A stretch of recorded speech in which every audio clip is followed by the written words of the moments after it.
Of the Allegheny Health Network Nightly Sports Call, Bordas and Bordas Hotline. Bob Pompeani with you until 11 o'clock. Got a lot of calls, so let's get right to them, beginning with Eddie in East Liberty. Hello, Eddie. How you doing? Hey, good evening. Hey, Bob, why now with Brady's wife coming out with this? And he knows what she says. Does Brady really hate the commissioner that much? And this tells me he's done. This is his swan song after this season. I think this tells me he's done. Well, I'm not sure. You got to listen to that whole interview, and you come to the conclusion that, yeah, he's had some. They've not been disclosed. The New England Patriots certainly haven't made that, a matter of record, which is a problem because you're supposed to report that sort of stuff. And yet, she says, yeah, he has them every day. I don't know if she meant he just gets beat up every day. She knew she was going to go on there and talk about this. No, not necessarily. Not necessarily. Oh, come on, you know your wife, Bob. Yeah, well, I also know she wouldn't say things that I don't want her to say, and I will say this. Well, there you go. My thing is, if you're thinking that's a preconceived, I think she just said, I don't know. I honestly, I don't know, and thanks for the call, but I think, you heard her once at the Super Bowl where she's in the elevator and someone had a cell phone rolling video and said, those receivers, they dropped all my husband's passes, and she went on and ripped New England, and it made, all the social media outlets, so she's not afraid to speak her mind. I'm not so sure how accurate it is, that's all. I really don't know. Let's go to Jim in Cranberry. Hey, Jim, how you doing? Hey, how you doing? Good. I called you a while back and on your radio show, and I said the Steelers were going to bet the house to beat the Patriots. This is how much I kind of know about Pittsburgh sports, but a big fan. But I was thinking, I'm a Murray guy, that you should start Murray, but then it hit me. You start Murray, the way Fleury's played, the way this team's come out in the first period, and he saved them pretty much every game since the Columbus series. Yes, he did. If you take him out now and you put Murray in the game, I mean, how about if Murray struggles? His self-confidence, Fleury, could be shot. If it's 3-1, he has a bad game. I still think you have the better team. You put Murray in and you see what happens, but you got to go with one more start.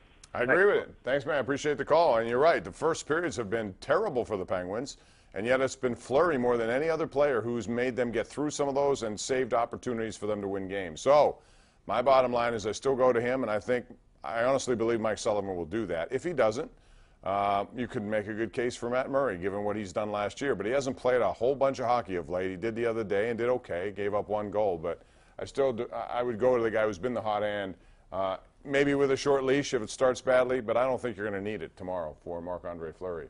All right, let's go out to Mike in Beaver. Beaver.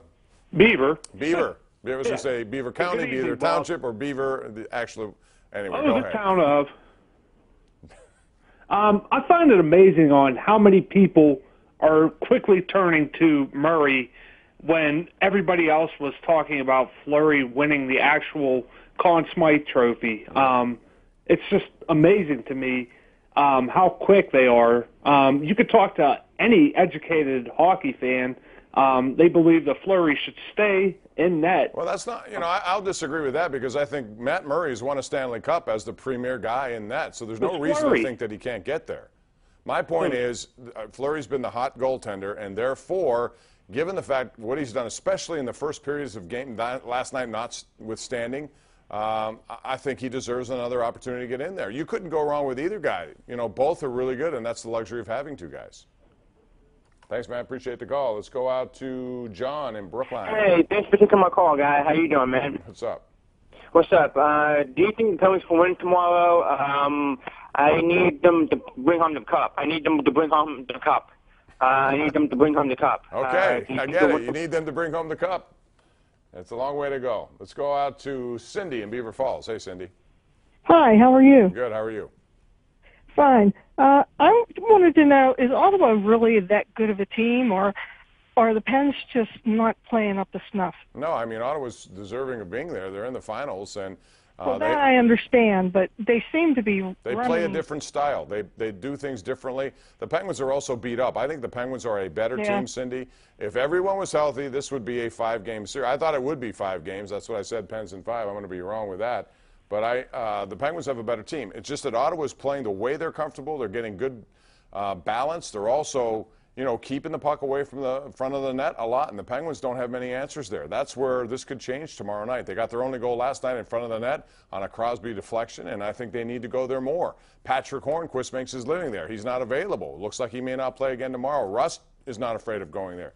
They need more people to do that, so we'll see what happens. But, you know, it should be a pretty good game 4. I don't think there's any doubt it's going to be one that's going to go right down to the wire. Chuck in Crafton. Hey, Chuck, how you doing? Pretty good, Bob. Getting on to something a little less serious.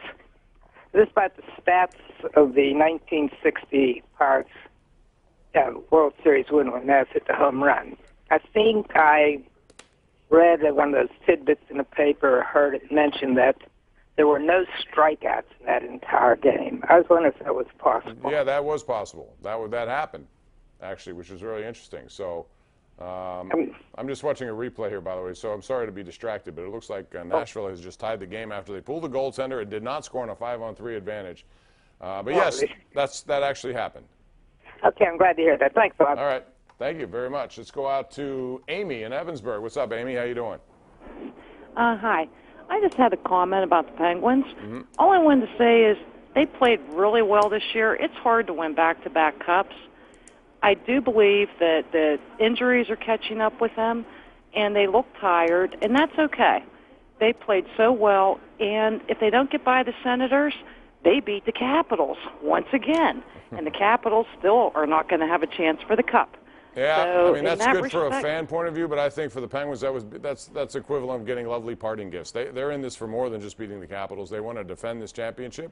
And again, I think one of the biggest things that has to happen for any team to win any championship in any league is you must stay relatively healthy. Your key players cannot afford to go out, and they've had too many guys go in and out of this lineup, and there's been a lot of this. So last year, not so much. I do understand, yes, and I agree with everything you just said. All right, Cindy, thanks. Appreciate the call. 412-575-2600. Yeah, that looks like it's going to overtime now. Anaheim had played a really good game. John Gibson was outstanding. However, I'm sure I think it was Philip Forsberg who got the goal very late. Nashville had a 5-on-3. They could not score. They pulled the goal in with 35 seconds left in the scramble in front. It's Forsberg who gets the goal. So that's a critical goal, especially if Nashville should win this game and go up 3-1. The Ducks were poised to make it a 2-2 series. Let's go back to Adrian in the South Hills. What's up, Adrian? How are you? Hey, what's up, Pop? I was just having some concerns about the transitions that the Penguins have been doing. It seems like their lines haven't been able to get back on the ice fast enough to make the pivotal plays they need to make. I don't think that's a problem. I think the fact that the lines have been changed so often is a problem.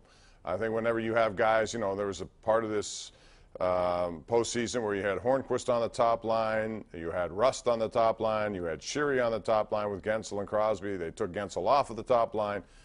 Again, the injuries dictate a lot of what goes on, and it's difficult to maintain the same level you would expect from a team that is totally healthy. So I think this is one of the things that they're going through. One other note about the Steelers, and I failed to mention this at the beginning, but they did make 2 moves today, and a little surprising. Number 1, they cut their long snapper, Greg Warren. He failed a physical. He's been a rock-solid guy and a really good person for Pittsburgh for 13 years. So that's why they drafted a long snapper in the 6th round. And then the Ladarius Green. And this is a free agent signing that could be remembered as one of their worst. They gave him 4 years, $20 million. Had a concussion signing with the Steelers, and the Steelers either didn't know about it, didn't find out more about it.